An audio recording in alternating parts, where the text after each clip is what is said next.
Welcome to AEC Unplugged.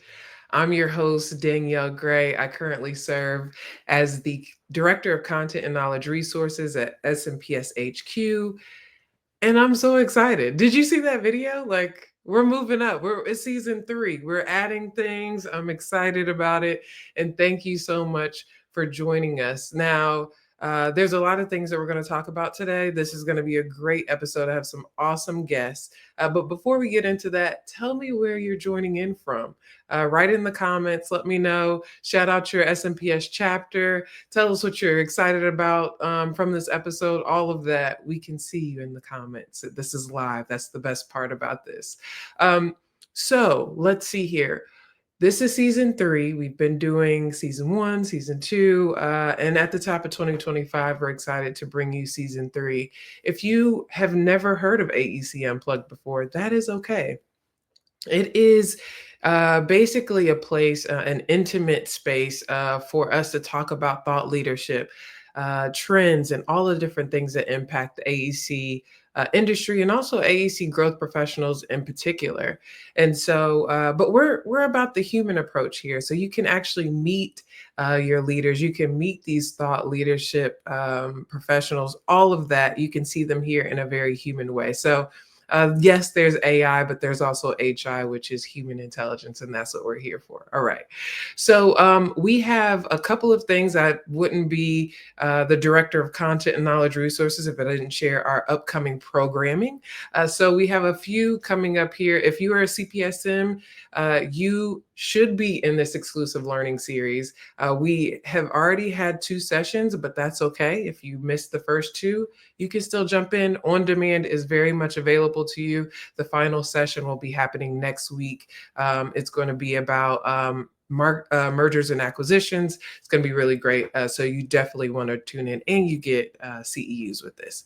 All right. So for the next one, not next month, this month, we're going to have Troy. He's going to be talking about crafting winning approaches for AEC interviews.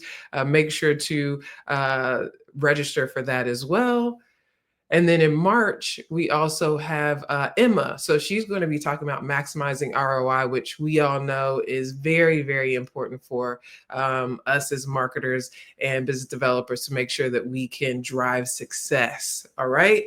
She's awesome. She actually wrote an article in The Last Marketer. So if you haven't read The Marketer recently, you should. You should. It's good. It's great. And she is an engineer turned marketer. So good stuff there. And then we have Amplify AEC. Have you registered?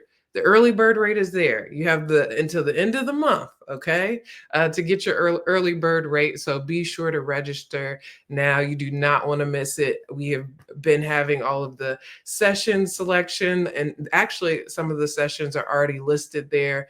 So go ahead and register. Just do it now. Just do it now. Don't wait. Don't wait. And then finally, we had a great session. I guess about a week ago or so with Jennifer. It was about sustainable marketing strategies for a greener future, and it is on demand, so it doesn't go away. It is such a good conversation that I think is important in today's environment. And she's actually going to be a guest coming up. Her and Troy will be coming up in our next episode as well. So that's that. I mean, I had to. This is shameless plugs. We have to do that here. All right. So let's get into this episode.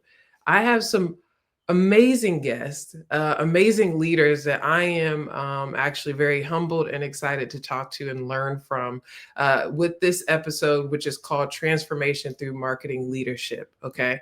So we have 2 guests today. First, we have Dr. Paula Raymond Stamp, who is the SMPS president. And then we have Michele Raftery, who is the SMPS Foundation president. Welcome to AEC Unplugged.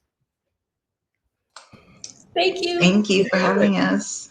Thank you. Thank you. So, it's season 3. I have consistently asked the same questions, or at least at the beginning, because this is always the most interesting part to me is how you found your way into the AEC industry. I always think there's always a story with someone. So, Michele, I'm going to start with you.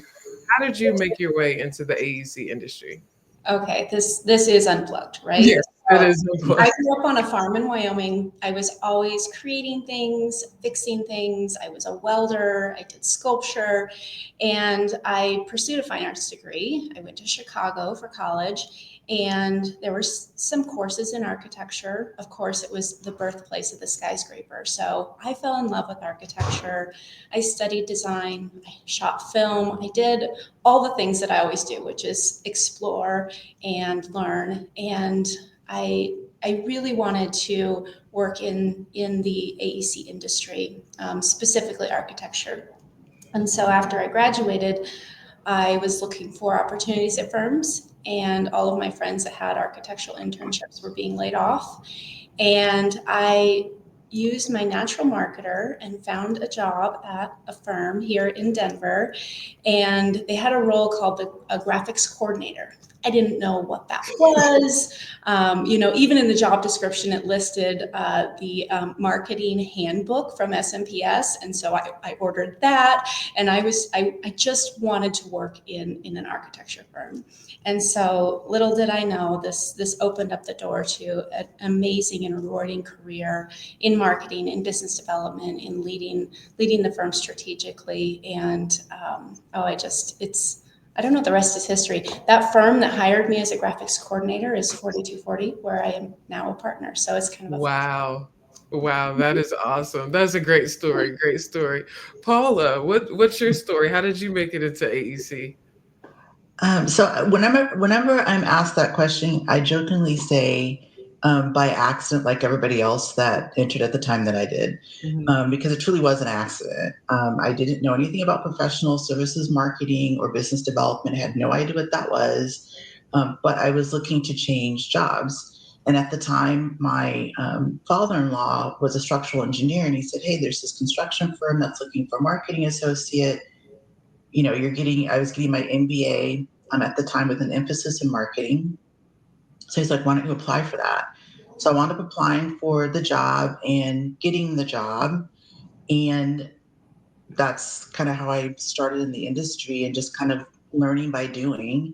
I'm not quite as creative as Michele, but I definitely have that strategic mindset.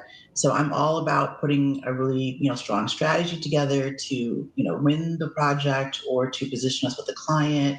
And that's really the skill set that I've been able to grow over time. So it's just been really a fun ride, and now I have my own company doing just that, not just for AEC firms, but in addition to AEC firms, with basically firms that are selling business to business, like manufacturers and Mhm. legal firms and stuff like that. So it's just been really great to grow and learn in this industry.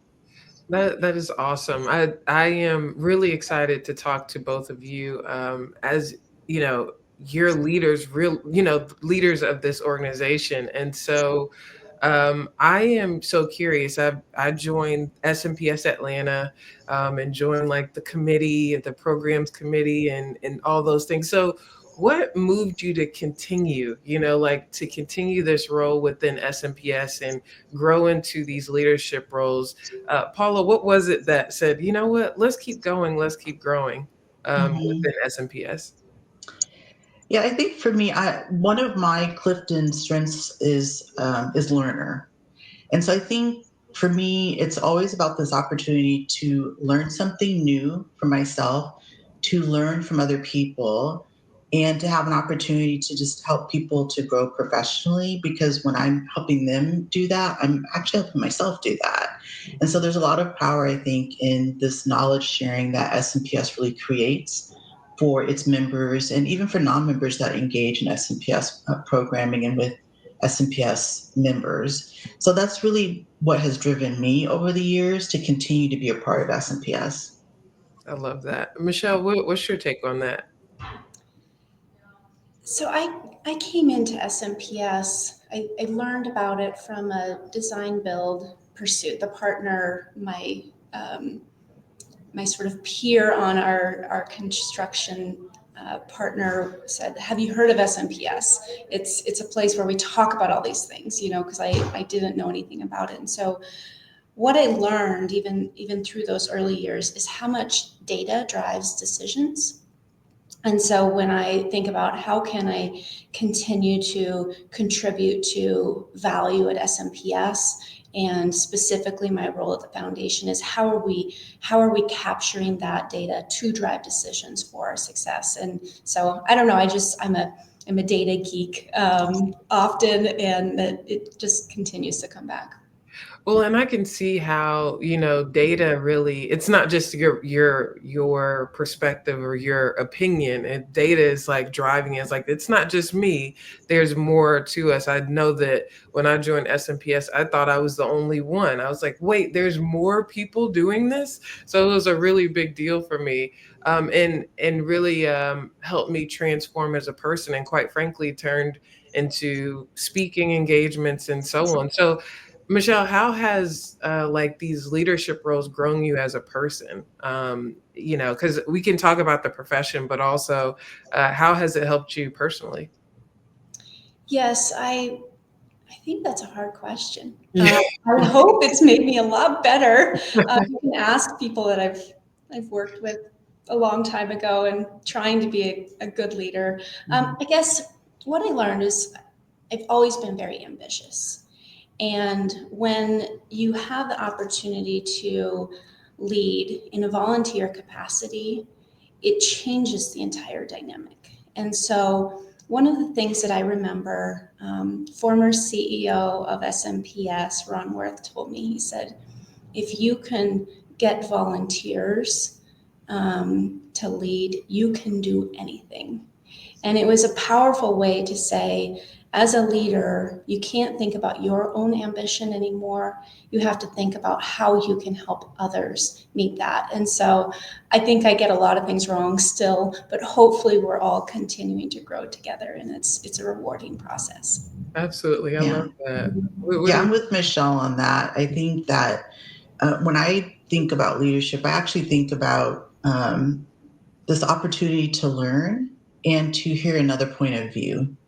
And have someone having a different point of view is not a character flaw. It's actually a blessing, right? Because now you get to think of things differently. And I don't always get it right either. But I'm really open to having my mind changed. And I will say that often. I would love to be proven wrong, and I would love to have my mind changed. So, what can we talk about that can help me get to that place? And even if my mind isn't changed, at least I have a better understanding of where that person is coming from, and then we can get to consensus on how to move forward. So, I absolutely love, being able to take those components and have that influence how I lead. I love that. I'm taking like a lot of mental notes, because what I'm hearing from both of you, especially in the positions that you are in, that you're like, hey, I'm open to being wrong. I'm open to ideas, and I think that is says so much about both of you as leaders. Paula, I have a question for you. What are you excited about? You're leading this year. What are you excited about as the president of SMPS? Well, we're starting our next 50 years, Yes. and I'm very excited about some of the things that are going to happen this year. One of those things is having a stronger industry alliance with some of our sister organizations and being able to leverage those alliances. We're working through some of the details. I think there'll be about 3, maybe 4 associations that we wind up having an MOU with, where we have some shared programming, where we have shared goals. And I think it's really important, especially in this time when volunteerism is really struggling across the industry. And we have a lot of new people coming into the industry. I was just at Pacific Regional Conference last week, and I can't tell you how many people have I met that have only been in the industry for less than a year, less than 2 years, less than 3 years.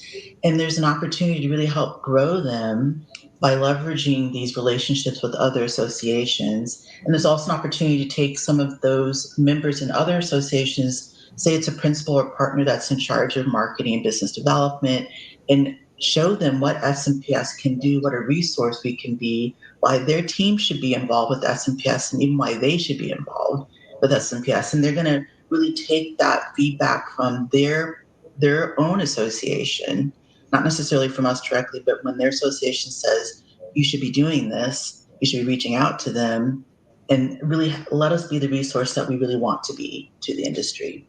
And I think the other thing I'm really excited about, quite honestly, is the board this year. We have a great board in place, and when we went through the process of nominations and elections, I led that last year as president-elect. And I intentionally had my committee be half people that I knew and half people that I'd never even spoken to before, didn't know them. Of course, I stalked them on LinkedIn and all the social Sure, stuff, sure. so I wasn't blind. But I knew that they would be able to rise to the occasion if they, were able to participate. And then we wound up going through that process and selecting two really great new board members with Kimberly Ridenour and Julie Hubble. And I didn't know them either.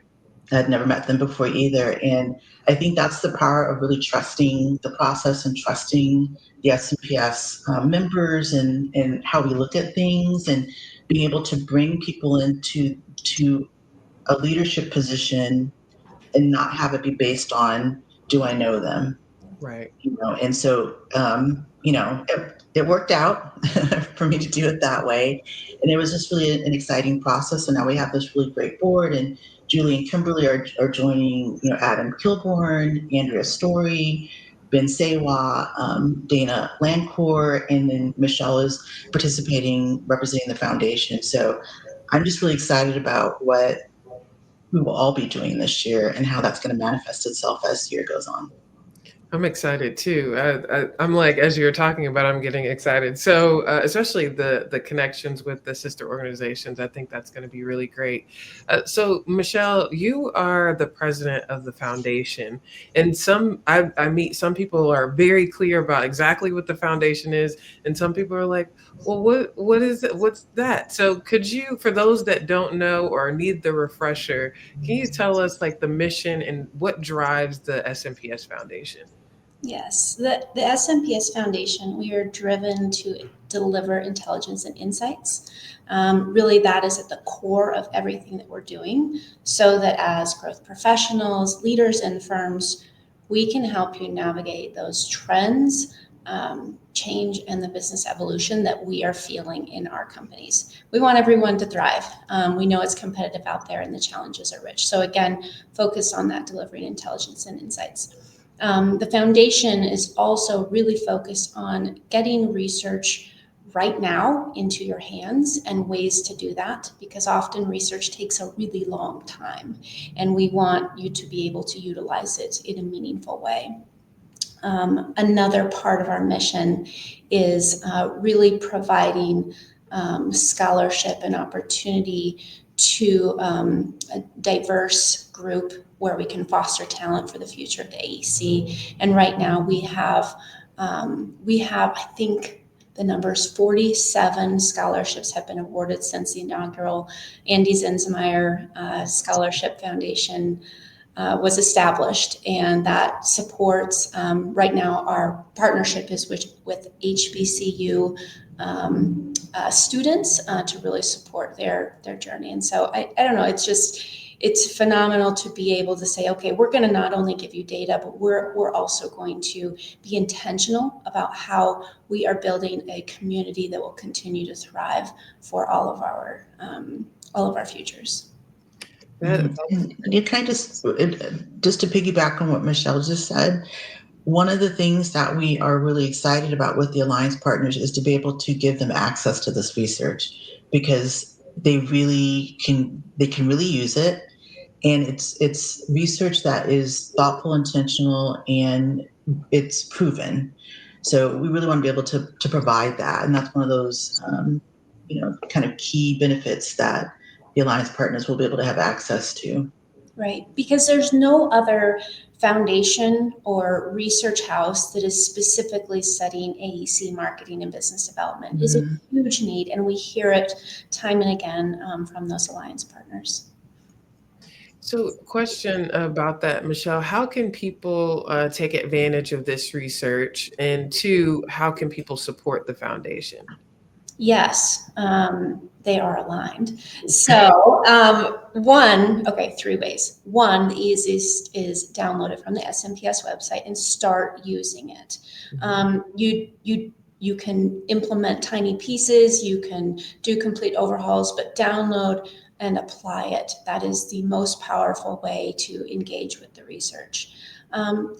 Two, you could share it with your chapter, you could share it with your region, you could share it with people around you and say, okay, what can we do to further understand this and those impacts and opportunities related to the research? Because it is about that opportunity for application. And then three, you can invite the foundation to a chapter meeting, to a regional conference, to your company retreat, and we can dive into that with you and bring our research partners to walk you through that. But really, it's about just taking action on that and making it meaningful to you. And then the big question is, how do you support? We are driven by foundation donations. And so again, that happens in the little and the big.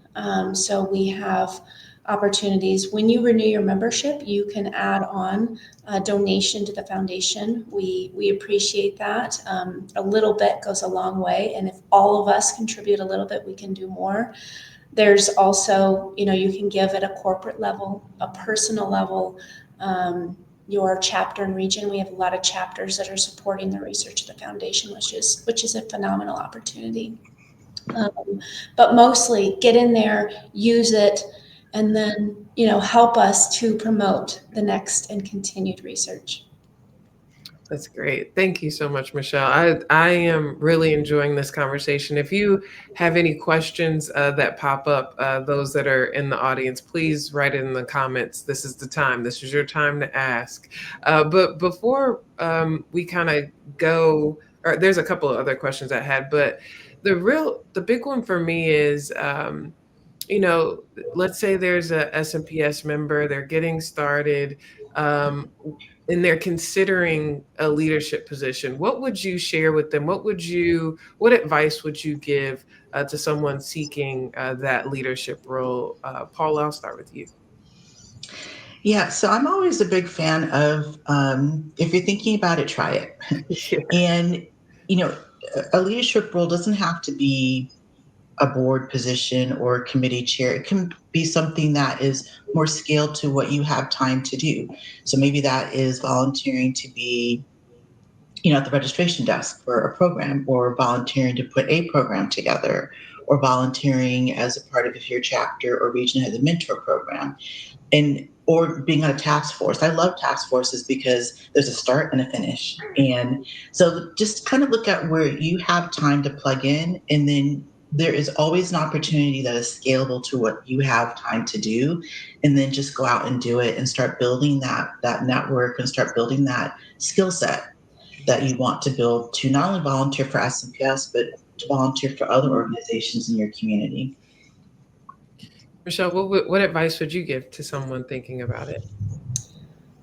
Well, I agree with everything Paula says because she's so wise. But it is true. SMPS has a phenomenal network. And so as you plug in at wherever feels appropriate to you, you might not get it right the first couple of times, right? You can audit a couple things, but plug in. You're going to benefit. And my shameless plug, or maybe shameful, volunteer for the foundation. We need your help. Right now we're building a foundation ambassador program where you will be involved with some of the research early on before it's launched, helping to shepherd projects, helping to conduct fundraising outreach, helping with comms.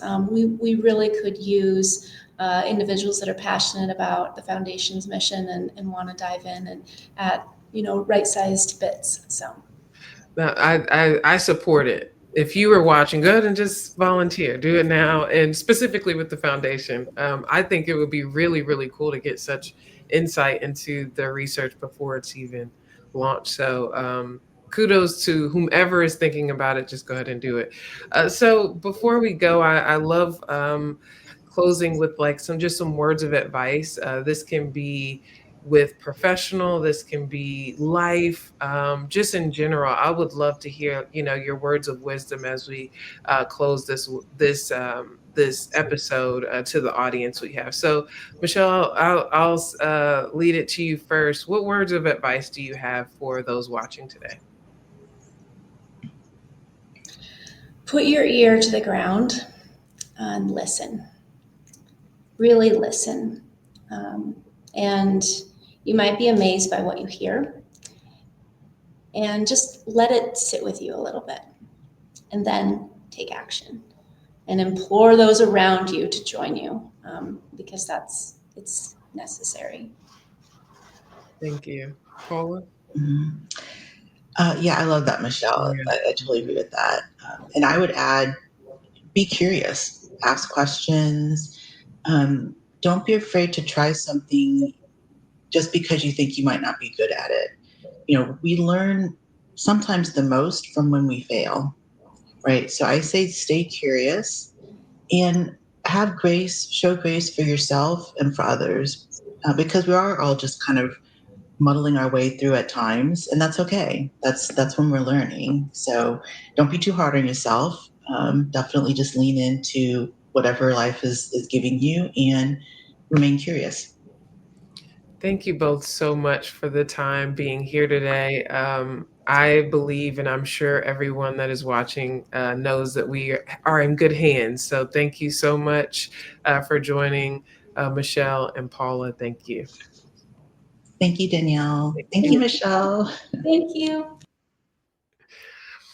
Well, look, that was episode 1 of season 3. I am personally so inspired. I think it's really important to consider the idea of like listening first and then taking action and just being curious and being okay if you make mistakes. I know that when Paula said, don't be too hard on yourself, I was like, "Ugh, okay, I won't be as hard on myself." I think we can be ambitious and want to do so much, but it's important for us to give ourselves grace and try, and listen, be curious. So great words, so much insight about what's coming in for SMPS in 2025 as it relates to the board, but also to the foundation and SMPS as a whole. So I hope you're excited, as excited as I am. So let's talk about, just before we go, the programming that's upcoming.